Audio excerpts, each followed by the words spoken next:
Good day, everyone. Welcome to this week's episode of the Uplifting Content podcast with me, Ione Butler.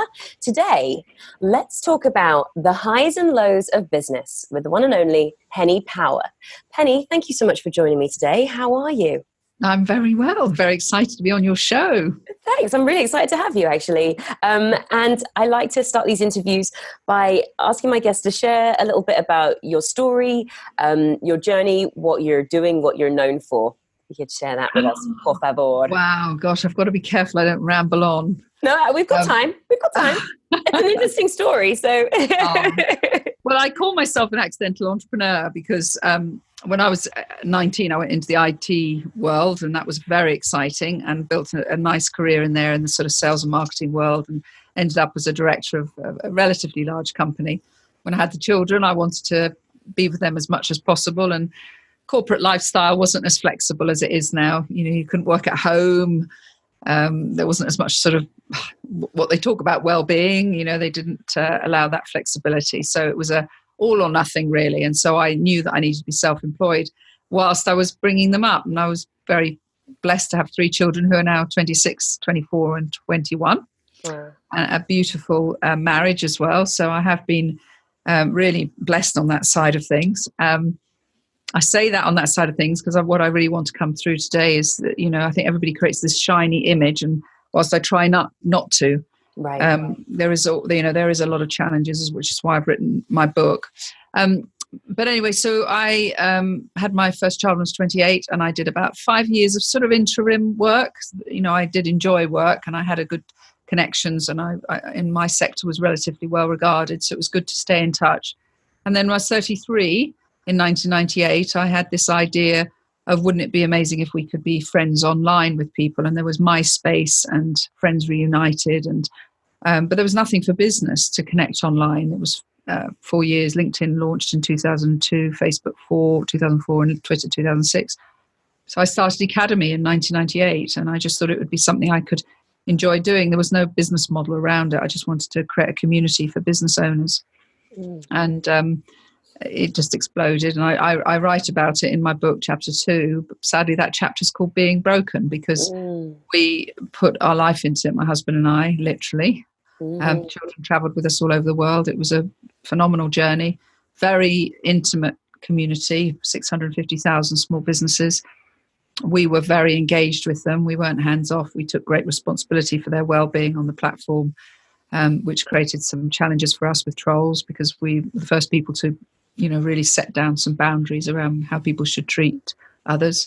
And then in 2008, it became really apparent that, you know, we had to shift our business model from being what we believed in, which was a subscription model. And the reason we believed in that was you had to validate yourself with your credit card in a way, and you couldn't pretend to be someone else. And we didn't want to sell your data, and we wanted that honesty and transparency in a network where people felt safe. But, you know, we weren't disrupted through technology. We were disrupted through the business model of free, which I think's disrupted masses of people around the world. It's not just technology, it's business models that can really impact people.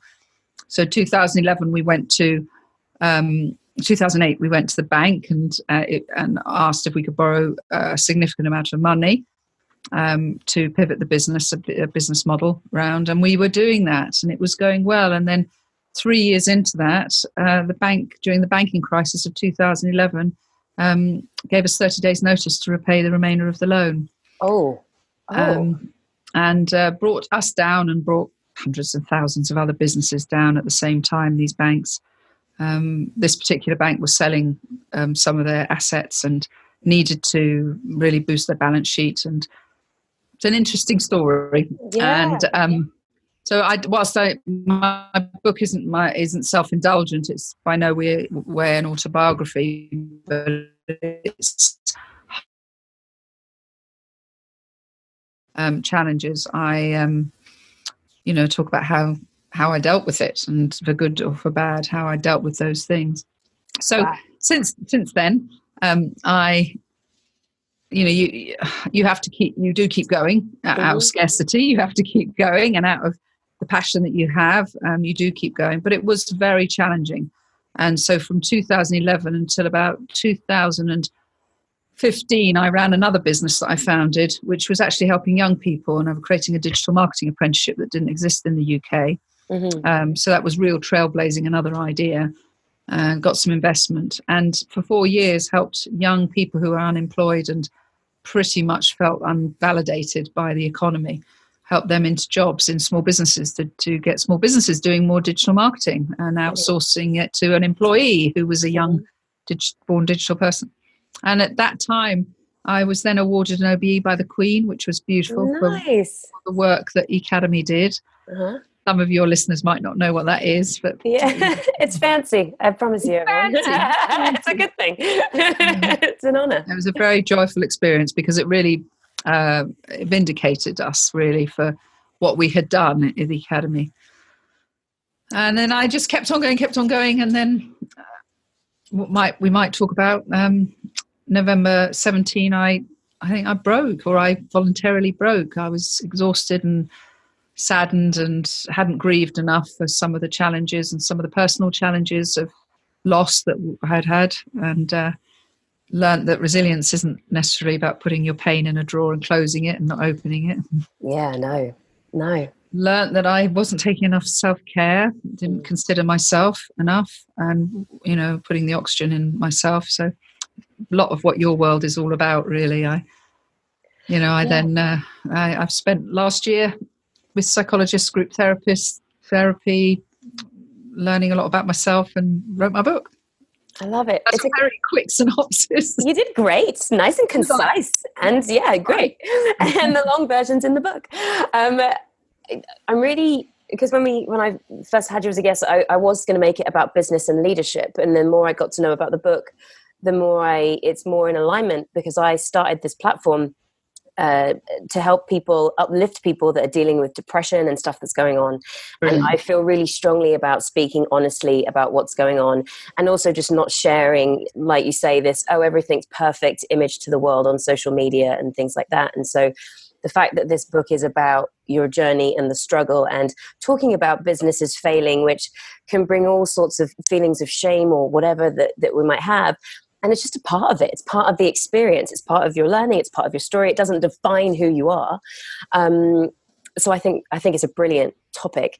Could you just tell me, so when Academy folded, that was quite a while before you had your breakdown. So in that time, you just kept, I'm not going to process this. I'm not going to deal with that. Like, how do you start another business in spite of everything that just happened? Yeah.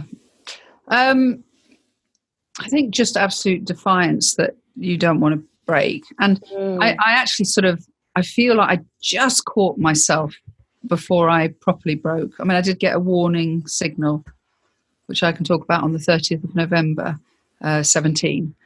But I could have even kept going past that. I think I just decided there was a number of things that I had, apart from business challenges, just personal things around my mother having dementia. She had now passed away. I was the a little bit first on call because I was nearest and to my father with my mum. My sister lost her daughter to cancer at a very young age.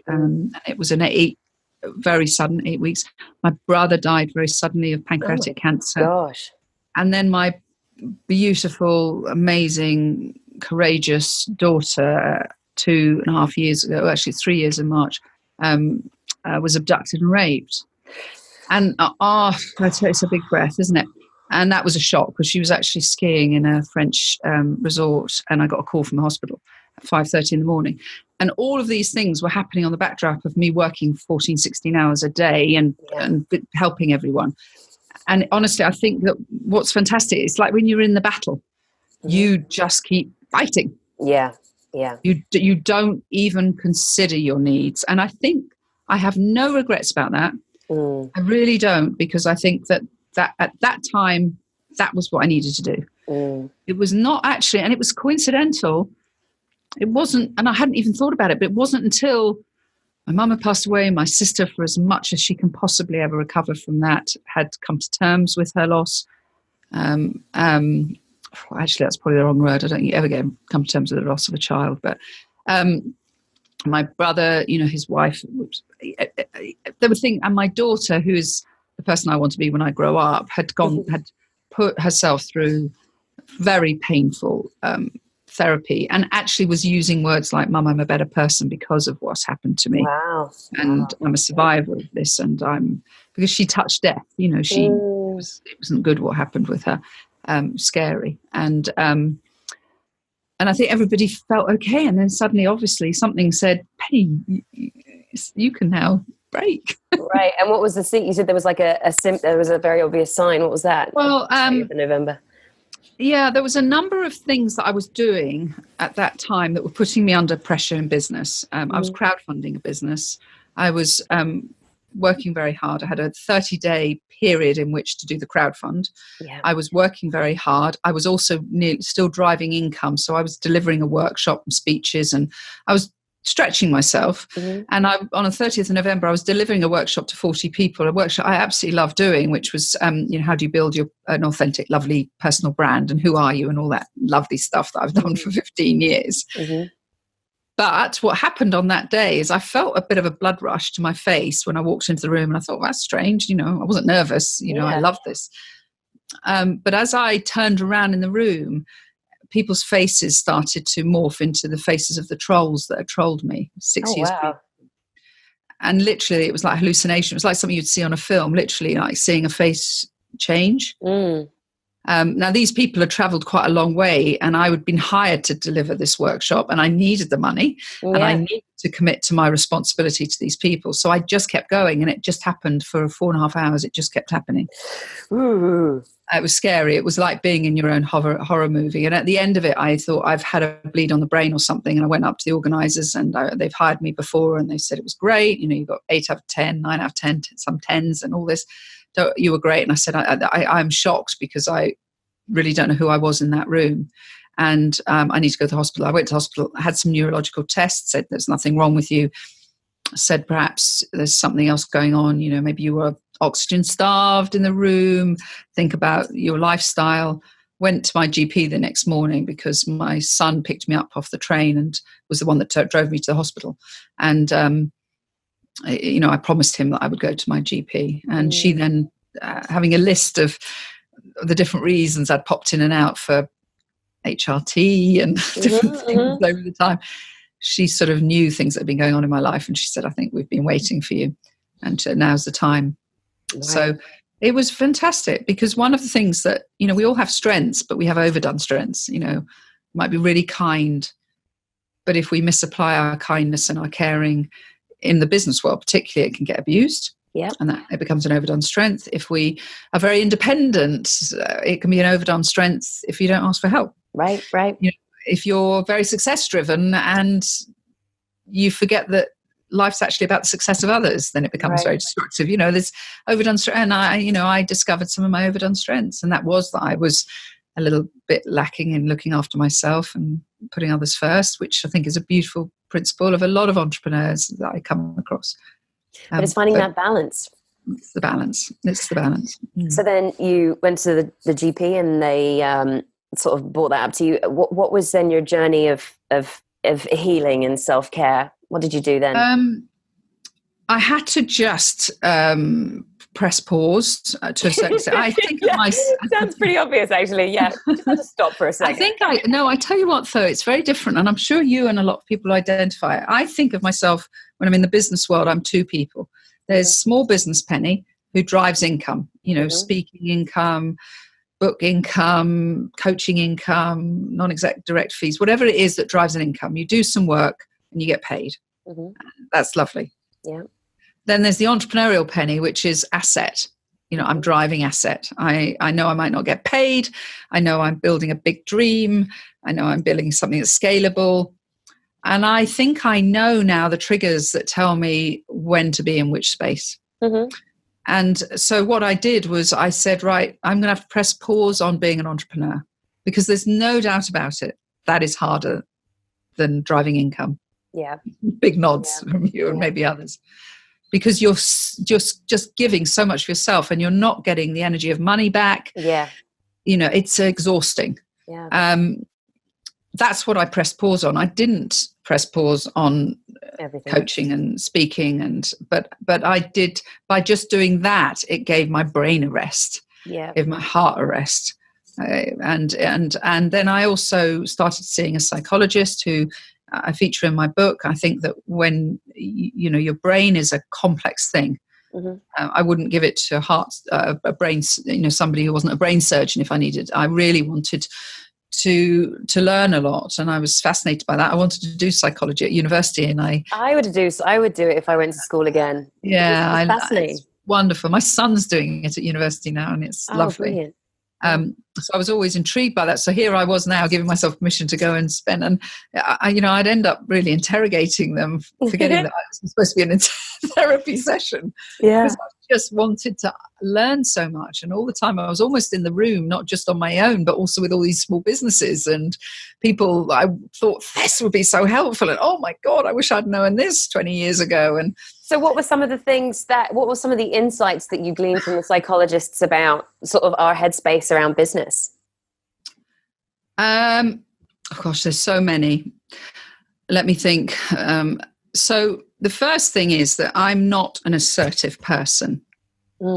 My natural instinct in a room, if there's a lot of highly opinionated people, I'll be the listener. Game of Trivial Pursuits, quizzes or whatever, I won't assert that I know the answer. I'm not naturally. People call me a servant leader. I lead to serve, and I don't have to win, and I don't have to be right. Okay. So business can have a lot of assertive people in it, very success-driven, assertive people who, will quote things as facts rather than opinion.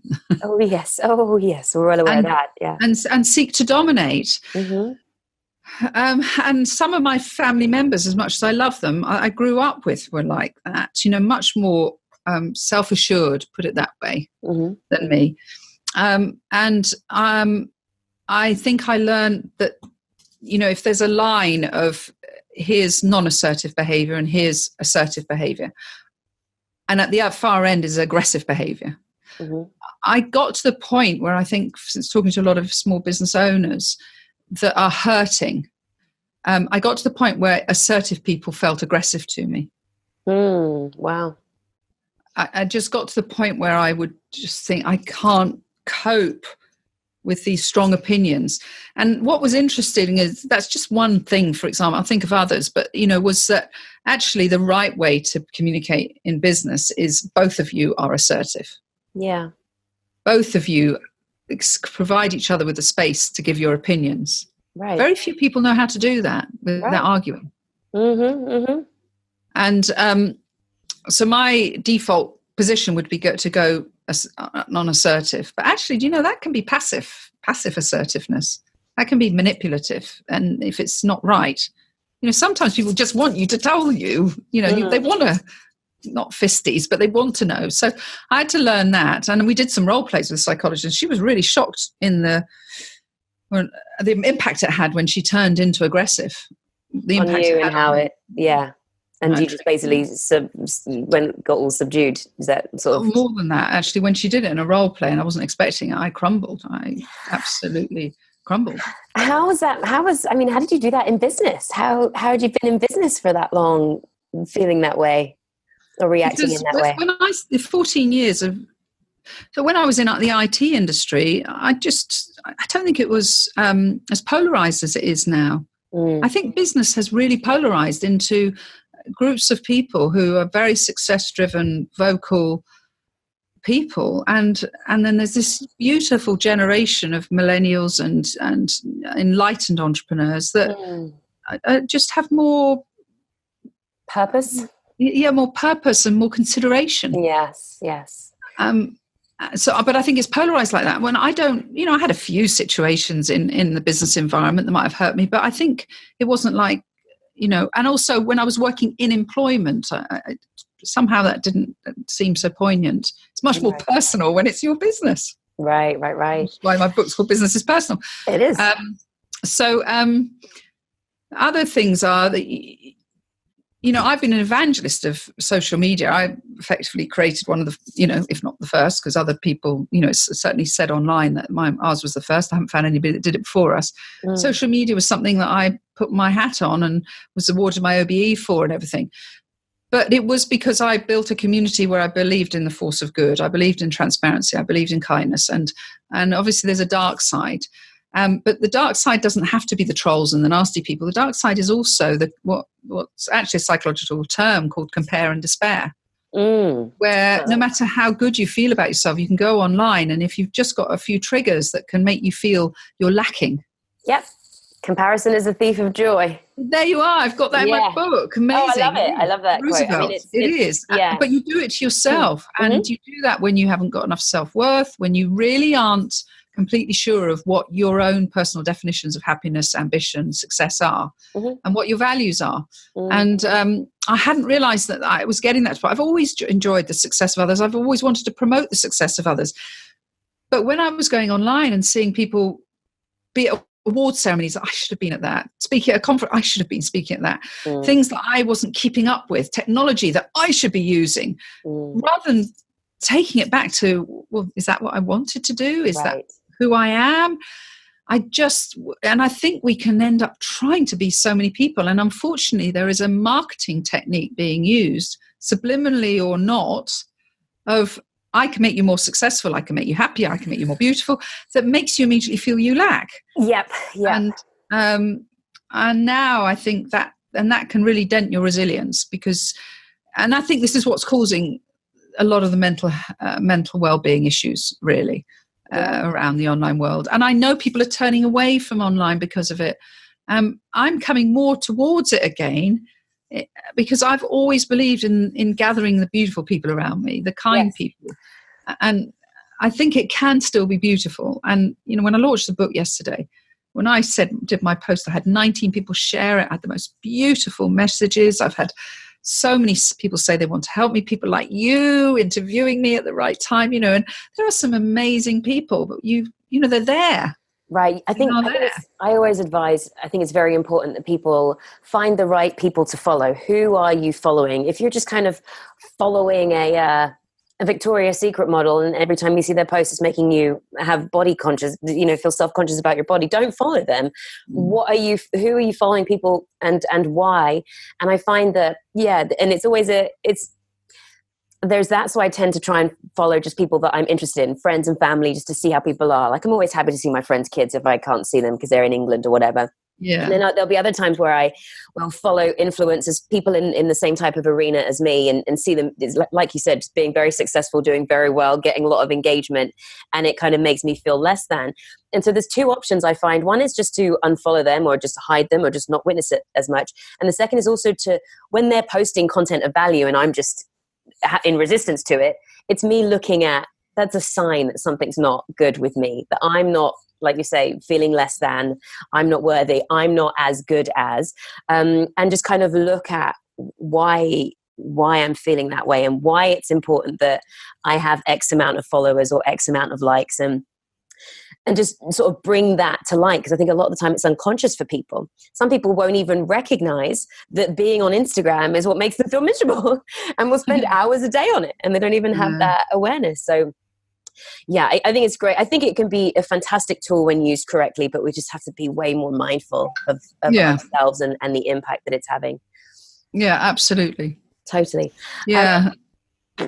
It's beautifully articulated, and I love the honesty in what you've said as well. I think, you look at the most amazing megastars and you see their vulnerabilities. Nobody has a perfect internal dialogue. No. It's we're really maybe the Dalai Lama. I reckon the Dalai Lama does. Yeah, I think he's nailed it. Yeah, but there you are. But that's but that is, that in itself is in my book. It's called Is Personal, and so there's chapters where it's emotional healing is personal, mental health is personal, spiritual health is personal, physical health is personal, and and I guide people on finding their way to those four elements of the whole of them. And give examples of things. And the Dalai Lama, he's found peace inside, hasn't he? And I think I'm sure, being who you are, you will know of the saying by Lao Tzu, 601 BC, this philosopher who said, to be whole first, you must allow yourself to break. I don't know whether you've heard that, but I love it. I think I read that about 2 months into last year, and I thought, oh, I love that. They talk about, I've heard it, I think I've heard another version of it, which is like you have to break to let the light in. Yeah, or the light, the light to whatever. Yeah, but I think, when you break slowly, all the gaps are appearing. And then when all the pieces fall apart, when you actually put them back together again, you put them back in your way, the way you want to be, not with belief systems that you've picked up along the way. And I mean, the group therapy had was phenomenal. It's a new form of therapy called acceptance commitment therapy, which I think is very big in America now. A lot on YouTube. How does it work? Acceptance. So it's sort of seen as another version of could be applied, that could have been CBT, cognitive behavioral therapy. And I went on it. In the UK, we've got this very famous clinic called the Priory. You may know of it. A lot of celebrities go there, but a lot of normal people go there. And a wonderful man called Dr. Ian Drever left to form his own clinic in Esher. And he was seeking to test out these theories and the materials that he's gathered from learning it. And so my psychologist, who was affiliated with him, said he's looking for people who are pretty much healed, but would still benefit, but could properly test this group therapy out. So it's 6 weeks on a Friday. I love groups, I love the intimacy of groups, and I thought it would be an amazing experience. And I didn't feel so vulnerable. I felt quite healed at this point. But I went into a room with people who I was quite surprised they were their form of. So I was diagnosed with two things. I was diagnosed with PTSD, which PTSD can be mini traumas or major traumas, but it's basically anything in your life that just stays at front of your head, and that you've not, and so therefore it's in your short-term memory, and you've just not worked through it enough to put it into your memory. So it's there all the time. Yeah. And I had 12 stories in my front of head. And so that was PTSD. The other thing I was diagnosed with was a form of depression that is totally hidden, and it's in strong business people mostly, or strong medics, anybody who's wants to be ambitious and determined. And it's been written about by Dr. Tim Kavanagh as a book on Amazon you can get, called The Curse of the Strong. And it literally is, and it's rather than a form of depression where you stay in bed and you can't even be bothered to go and buy a birthday card. You've got that total apathy. It's the reverse. It's where you get out of bed and metaphorically you get into the fastest car that was ever invented, put your foot down on the accelerator as hard as you can and climb the fastest mountains and believe that that's the best thing to do. Right. So the harder it gets, the harder you go. Right. But you're still not processing what's going on. No. And and a lot of CEOs go to the Priory and things with this form of depression. And Dr. Tim Kavanagh was from the Priory and seen this, and this is why he wrote it. And it's a really hidden. And that's what I was diagnosed with. Because obviously if you don't catch it, it's dangerous. It's full on physical or mental breakdown. So you were part of his trial. I was part of this trial, but the other people on it were suffering anxiety and depression. One person had a bipolar, but their form of anxiety was really physical. It was life limiting. Right. They had massive panic attacks. That one lady, she would pass out. Oh, and she did it in the room, and it was scary. Oh. Another guy sweated from head to foot when he got worried, and that was really distressing for him. And another guy. Another guy just had the classic not being able to breathe type things. And so how did this type of treatment work for you? You said it happened quite quickly. So it was, talking in a group is very good, actually. I think of that. And you can do that in a group of small business people share anyway, can't you? But the acceptance commitment therapy is about accepting some stuff in life. just accepting it. You cannot change it. And I know it sounds very obvious, but there's a formula for that. Understanding your values and really deeply going into what your values are. Mindfulness and the importance of resting your brain. Yeah. And you know a lot about that. Yeah. So there was a whole curriculum over the 6 weeks that we went through. We had conversations about rescuing others and the impact it can have when you are a rescuer of others.